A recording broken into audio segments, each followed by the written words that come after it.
what were the highlights of your traveling? Wow, how long have we got? I'm all ears. Go ahead. People could listen for days. Welcome to English with Lewis. Let's go!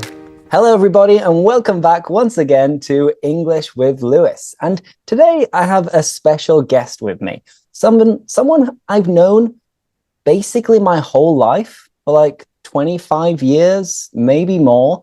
He's from my town. We go way back, and I've managed to convince him to come on the podcast so we can speak about random stuff for about half an hour.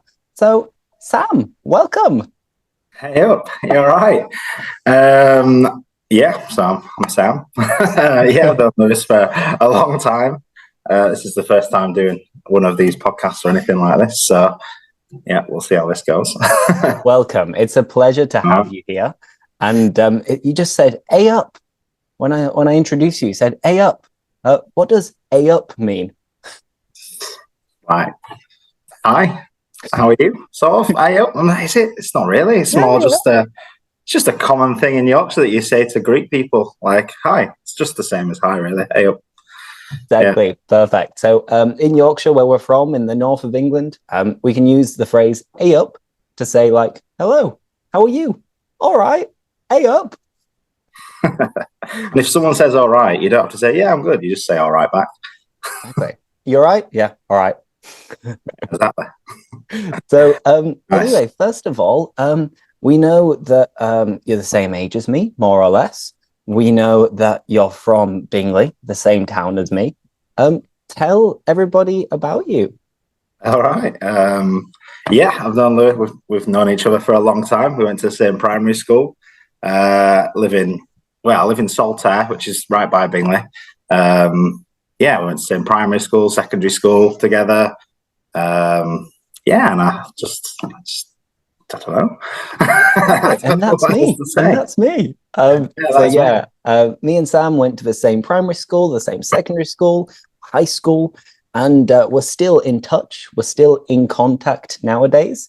And Sam's just finished work. So, as I said, I convinced him to come on the podcast and have a little chat about random topics.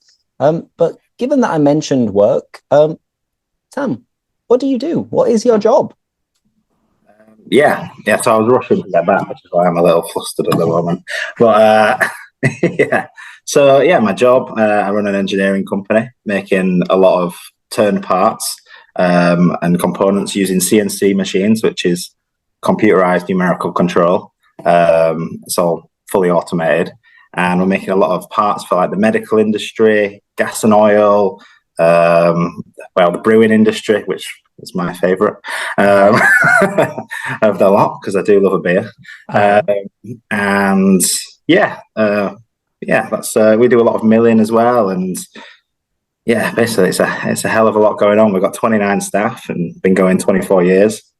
And yeah, it's going well. Business is good at the moment. So yeah. Excellent. So, Sam's job is completely different to mine. It has nothing to do with my job, teaching and engineering. But it's quite interesting, Sam, that it's a family company, right? That your parents created the company. Is that right? Yeah.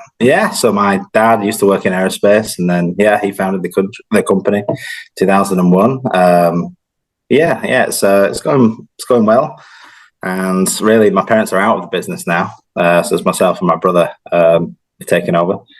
And I'm just trying to steady the ship and surround myself with good people. And yeah, like Lewis says, I work in a factory all day. So, sometimes you won't see the light of day.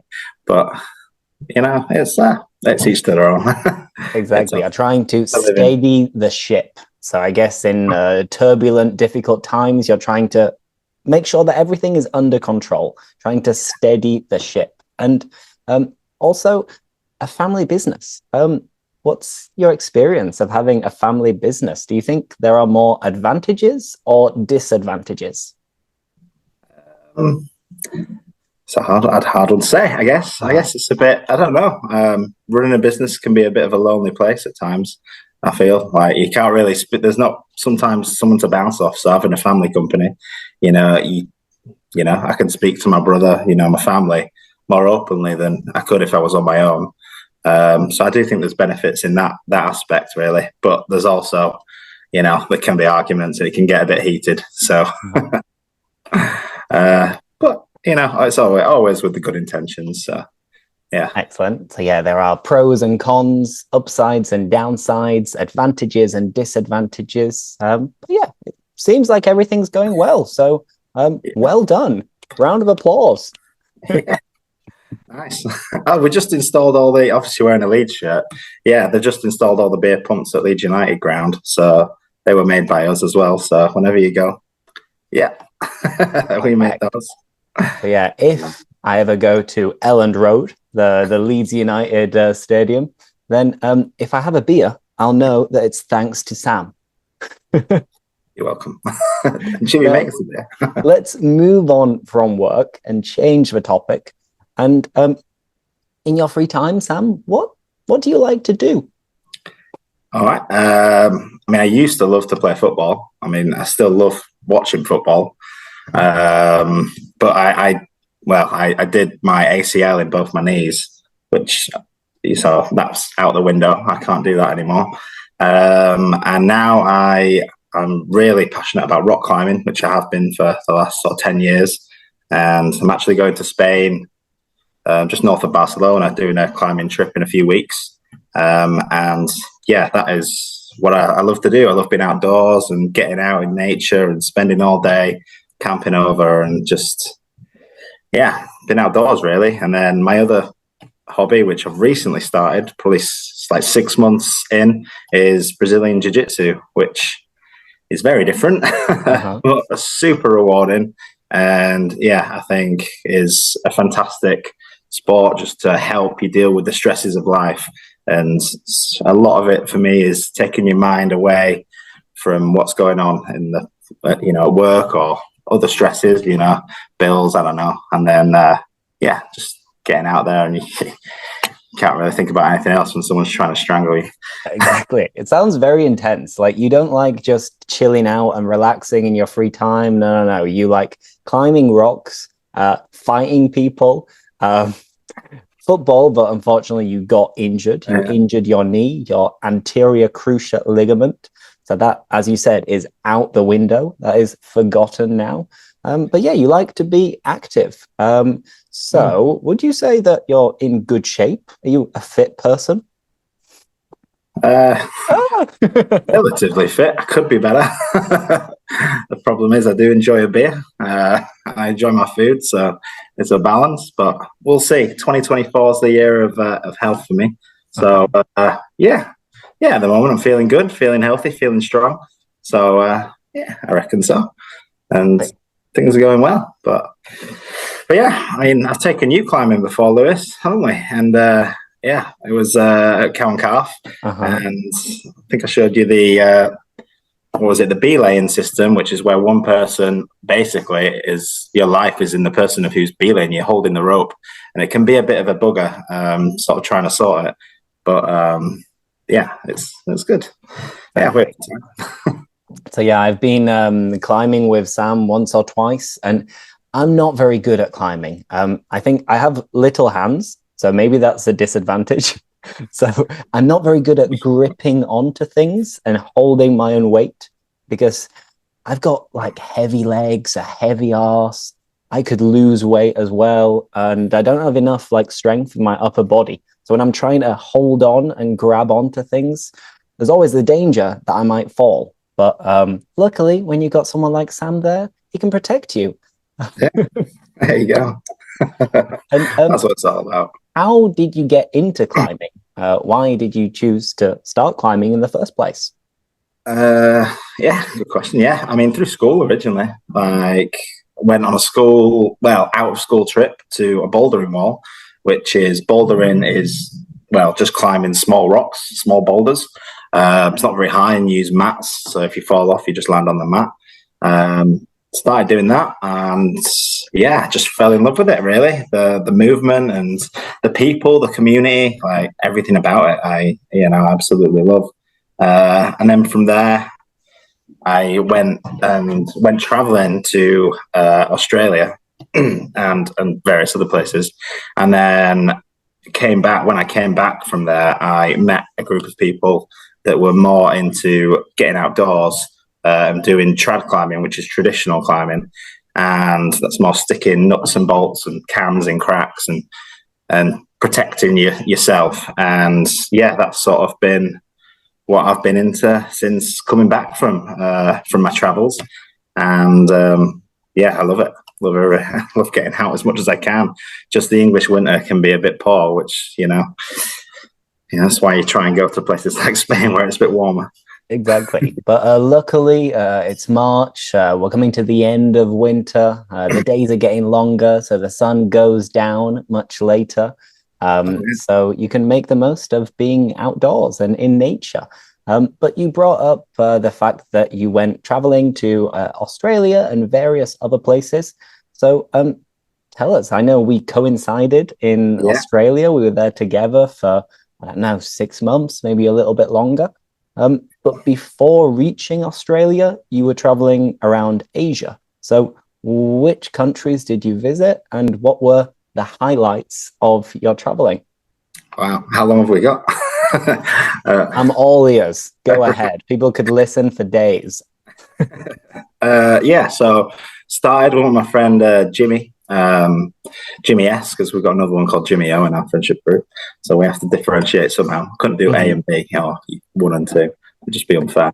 Yeah, so I went with Jimmy S, and we started off in India. We went to a place called Goa, which was one of my highlights. It was absolutely stunning, beautiful beaches. The cuisine. I mean, I really love Indian food. In Bradford, where we're from, there's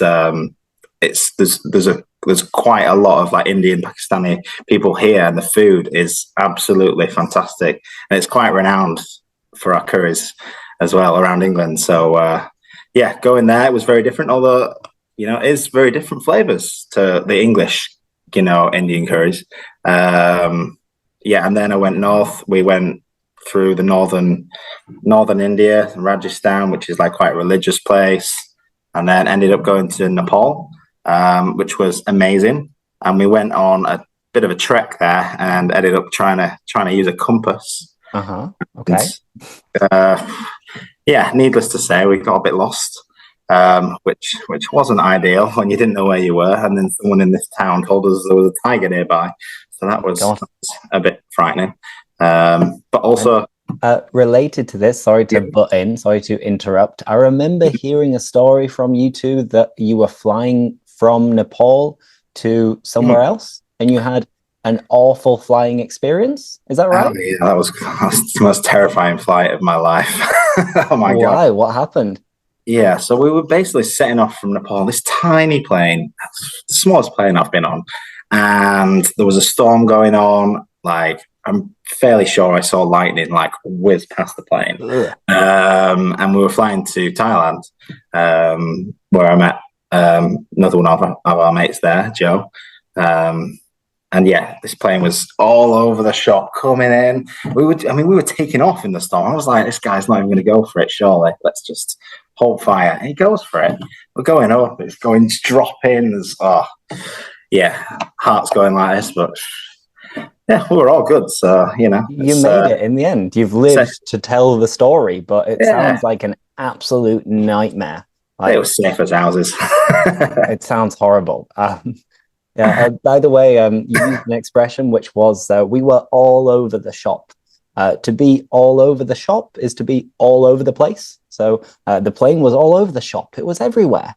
And you just said safe as houses. So, it doesn't sound like you were very safe, but in your opinion, you were safe as houses. Very, very safe. Yeah. We made it. Exactly. And then you went to Thailand. So from Thailand, continue the trip. Where did you go there and what did you do? Travel around Thailand. Yeah, we went on a little boat we went to a place called Chiang Mai, which is beautiful. Ended up walking with some elephants, which was amazing. Like, wow. It's, the stuff you just don't get to do every day, is it? And then then we went to Laos, across the border, which is right next door, and had a little road trip through there. But to get by in these places, we were getting coaches, and they were like 16 hours, 12-hour coach rides. It's a bit of a nightmare. And then we went to the south of Laos, and we did something called tubing, which is basically a river where you get given a rubber ring and loads of bars. As you go past, they throw the rope out and pull you in, and we had an amazing time doing that. It was just absolutely crazy. And then ended up going to Vietnam and traveling through Vietnam. Went to Hanoi, a place called Halong Bay, which was where King Kong was filmed. Oh, really? Which was amazing to see. Yeah, it was stunning, beautiful mountainous place. And we saw, in the water, in the ocean, like the fluorescent plankton, which I've never seen before. We're having a fire on this beach, and I actually just went for a wee in the sea, and just started glowing. Oh my God, what the hell? Yeah, and I was like, oh my God, we all ended up just running in the sea because it was, it was just glowing. It's nuts. And then travelled down through Vietnam. At this point, me and Jimmy S had spent 2 months together, very close contact and we were kind of thinking, doing my head in a bit now. So I think we both were. So we sort of separated through Vietnam, and then decided to meet at the end, and we had very different journeys. I ended up going down, had a few crazy experiences, did a bit of canyoning, standard stuff, and then met up with Jimmy in Ho Chi Minh, which was it was good. I mean, he rode down on a bike, as I'm sure you've heard the story. And then cross into Cambodia, and then that was eye-opening. Obviously there was a lot that went on there with the whole genocide and brought the mood down a bit, but it's part of history. And then after that, it was just party back in Thailand, in the islands, and we had so the rest is a little bit of a blur. It sounds like an incredible trip anyway. So you traveled around India, Nepal, Thailand, Laos, Vietnam, back in Thailand, and then Australia. It sounds like an unforgettable experience, and it was mainly the two of you traveling together.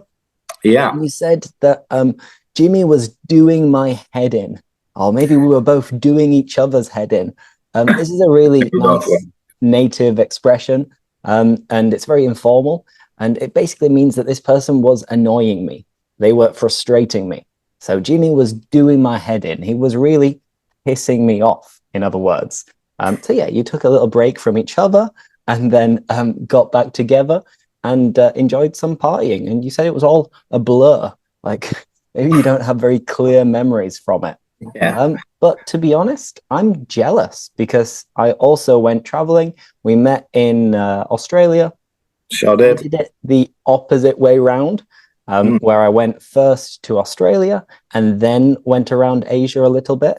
But honestly, when I look back and think about that year, it was amazing. Like, it was unforgettable. It was a once in a lifetime experience. We're pretty lucky, aren't we? I mean, if I could do it all over again and reset the clock, you would, wouldn't you? I was like, I'm getting old now. Those were the days, eh? Those were the days. We've hit 30 now.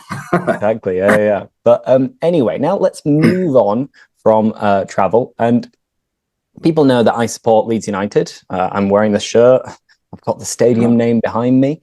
Sam, which team do you support? I'm a Newcastle United fan, and that's my family. My dad's side of the family is from Newcastle, so they call us the Toon. Toon Army. That's what we Toon Army. I love it, and my cousin's also a Newcastle fan as well. So but I've got a soft spot for Leeds as well. I love Leeds. I like to see you do well. You're doing well this year, and I hope you go up. Fingers But, crossed it continues. but yeah, I've supported Newcastle through the hard times and good times, and yeah, And now you're rich. well, now they are, yeah, yeah. Cool.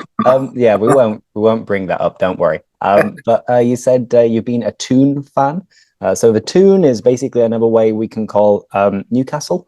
And then people who are from Newcastle, they have a specific name in English. Sam, what is it? Yeah, the Geordies, yeah, Geordies. the Geordie accent. Can you do a Geordie accent, Lewis? All right. Yeah, I'm going yem. I'm going. Terrible. It's terrible. I know. It's awful. It's so cringy when I do it. But no, just to bring that up and go over it again. Obviously, you can tell from this conversation that I've been working as an English teacher for quite a long time. So the way I speak is much easier for you guys to understand. So if you're able to understand Sam, then this is a sign that like, oh, wow, I could actually have a normal conversation with anyone in England because Sam isn't used to teaching English as a foreign language. So this is a big challenge for you. And if you've been able to follow the conversation to this point, well done. Bravo. Nice. But we're going to just go over some quick, easy questions before we finish. Mm-hmm. First, Sam, what are you going to do this weekend? What are your plans? I've really got a lot of plans this weekend. After this, I'm going to go and meet my other friend, Jimmy O, at the pub. Jimmy 1 or Jimmy 2? Well, there's neither ones or twos. We're going to go to the pub, play a bit of chess, have some pints. Seems very old manny, but you know, it's okay. And then I don't know. I think I'm going to sort of relax this evening, and then I've got jiu-jitsu tomorrow. And then maybe go out for a bit of a walk as well. I think hopefully it doesn't rain. It's been raining here in England for like a month solid. I swear we've had no good days. So yeah, I don't know about you, Lewis, but it's so every single time there's a speck of sunshine, you're out there going, right, let's go. Let's make the most of it. Take advantage of the sun. Exactly. So what about you? What are you doing? Well, after this call, I'm going to go for a run, I think. So I'm trying to get fit and get back into running. So I'm going to do that. I'm going to cook a curry tonight because I'm trying to learn how to master cooking curries rather than ordering them. Because as you mentioned, back home in Leeds, Bradford, Manchester, the curries are really, really good. Here in Brussels, some of them are okay, but none of them are amazing. So I'm trying to practice. Practice makes perfect, I'm going to make a curry tonight. Tomorrow, we're going to have some friends over at our house and have some drinks and some food. And then on Sunday, usually my Sundays are just for staying on the sofa and not doing anything, just being a lazy old man, as you mentioned earlier. Right. Is it for Paddy's Day tomorrow that you're having people around? I didn't even realize. No, it's just a random get together. So tomorrow it's St. Patrick's Day. Yeah, which is big in Ireland. That's I think it's tomorrow. I mean, I know one of our friends is having a house party for Paddy's Day, so I presume it's tomorrow. So that's where it's big in Ireland, really, isn't it? That's what it's for. Exactly. And just for people to know, right now we're recording on the 15th of March. So Sam says that St. Patrick's Day, the national celebration of Ireland, is the 16th of March. Go check it. Maybe he's lying. Maybe he's not. Who knows? But I mentioned curry. I love food. You love food. In my last chat and native conversation, we finished with a question which was, if you could have any 3-course meal, what would you have for your starter, your main course, and your dessert? And since that last chat, don't worry, Sam, I'm giving you time to think of it before I ask you. But since that last chat, I've been thinking, and I think my starter would be an amazing Spanish dish, which is octopus with lots of olive oil. I know it's weird, but it's so tasty. So octopus, paprika, olive oil, some boiled potatoes, and it's incredible. It's to die for. And then Right. for the main course, I love pizza, I love pasta, I love curry.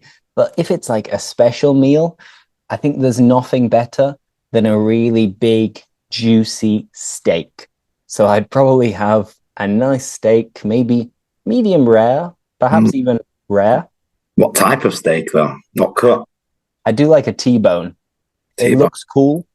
Wow, it's big. It's not like it's big. I mean, yeah, no, I have a big appetite. Yeah, you need it.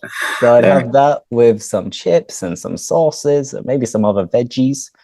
And then finally, for my dessert, I think, well, I mean, cake's always good, chocolate's always good, but the one that I love is tiramisu.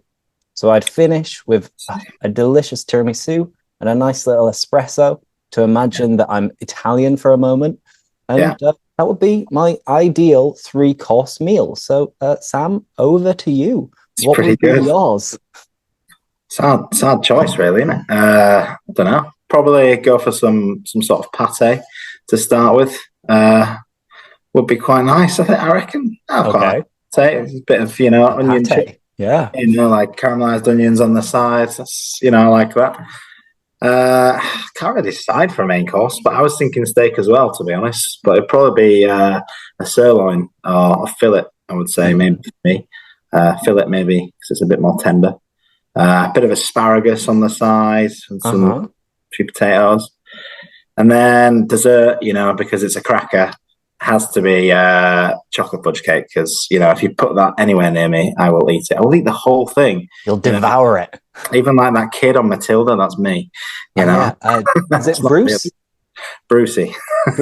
Bruce from Matilda, who eats the whole chocolate cake. Yeah. Yeah, so that is my face, my weakness. Yeah. Perfect. Sounds good. Now, we've gone over lots of topics, mainly travel, sport, hobbies, and finishing off with food, which we can speak about all day and every day. But before we finish, given that we're both from Yorkshire, I don't sound very Yorkshire right now. So, Sam, are there any particular slang words or phrases apart from "a up" that we use a lot in Yorkshire? It's hard to think of what I use a lot, just because it just sometimes rolls off the tongue. But exactly.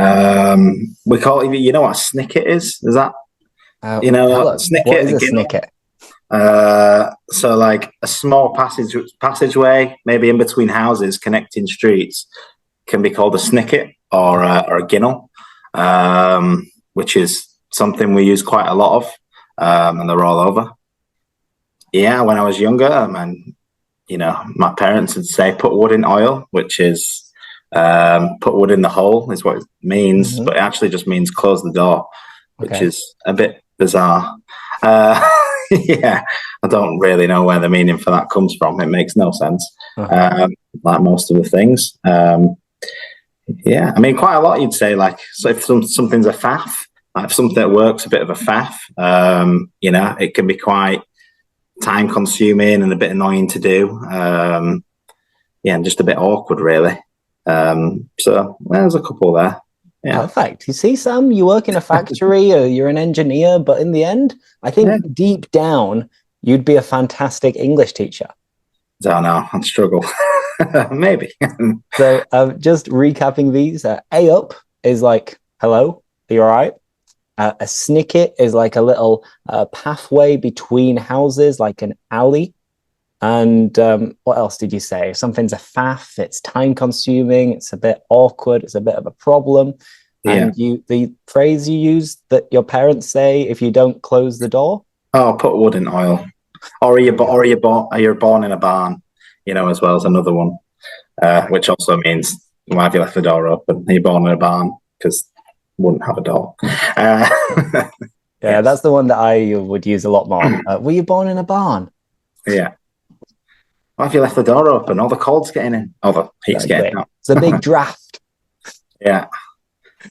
Excellent. Well, that's it for today. We'll let Sam continue with his weekend and go play chess and have a couple of beers. Wish me luck. Yeah, it's been a pleasure having you here, Sam. As I said to anybody watching and listening, If you've been able to understand this conversation and what Sam's been saying, you deserve an award, a prize, because this is 100% natural English for advanced speakers. Sam was speaking normally. I speak a little bit slower. So as I said, well done if you've been able to follow the conversation up until this point. If that's the case, don't forget to like the video, subscribe. And if you have any questions for myself or Sam, write a comment and I'll be more than happy to answer it. Lovely. Thanks for having us. Cheers, Lou. Awesome. Thank you, everybody, and see you next time. Bye-bye. Thanks for watching. Like, subscribe, and see you next time.